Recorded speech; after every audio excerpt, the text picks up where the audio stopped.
we are back after the overnight cure of the Evercoat Polyflex. We've already started sanding one side of it by hand with 80 grit. You can see that it slightly clogs up the paper a bit, so we're trying to knock off that tack edge and then gradually build it up from there. I'm going to use a fresh piece of 80 and continue around the other side. Quick note, according to 500 first specs, the tank driver says that the collar must be seamless. This does not apply to the Shoretrooper or the Deathtrooper, at least at the time of publishing this video, and vice versa. So try not to get too surprised. We're going to just keep going over it.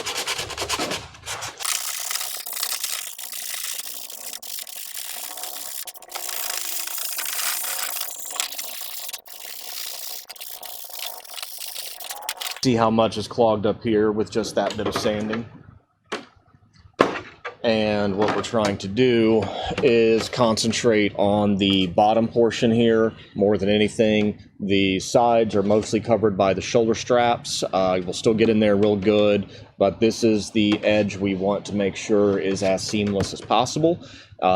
If you're familiar with butt joining, it's really no different. Instead, this one's just got a little step to it, so we keep working it until everything is nice, even, and uniform. You don't have to be worried about sanding the plastic down too much because it's all glued together very well. There's a nice chemical bond that we already put in there.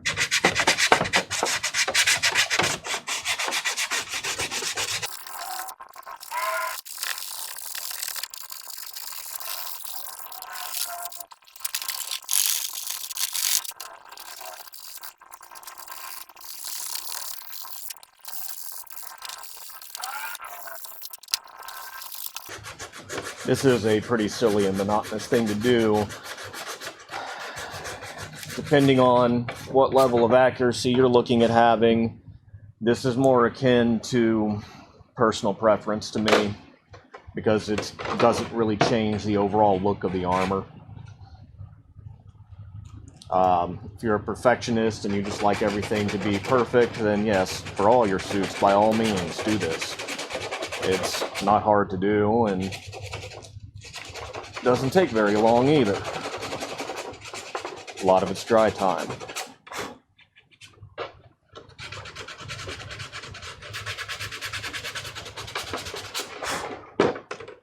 And we'll go ahead and start stepping it down now.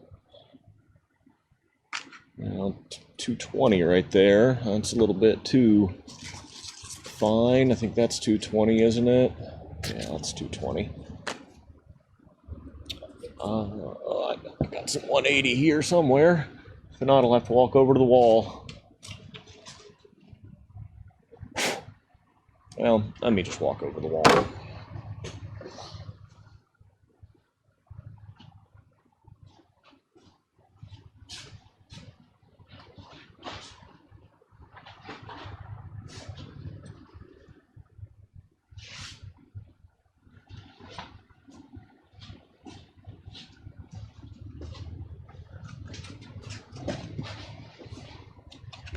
We are going to double up from 80 and go to 150. Start feathering out all the edges since we've been able to sand down the majority of it. Now we're more akin to the line of polishing it.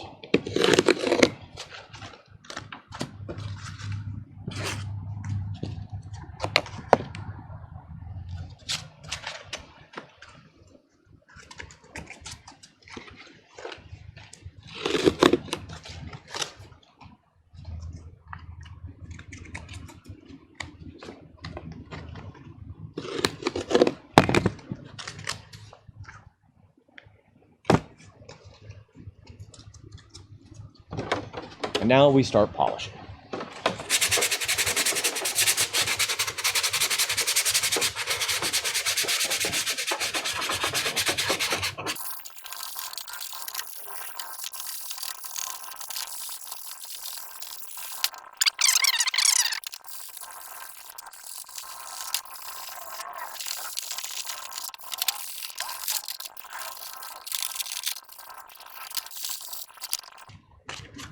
Now we'll switch to a bit of 220 and finish the polishing.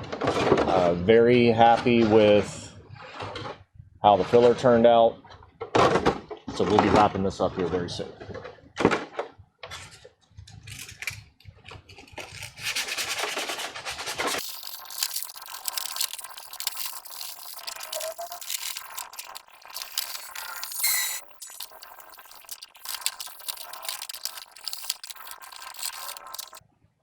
That's carpal tunnel.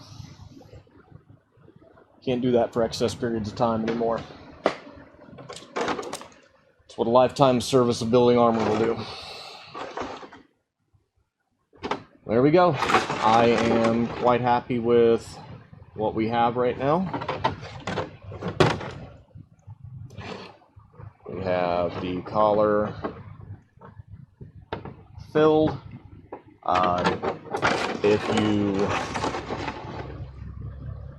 Wow, that really got me out of focus. If you want to shoot on some primer to see any high spots, that's an option.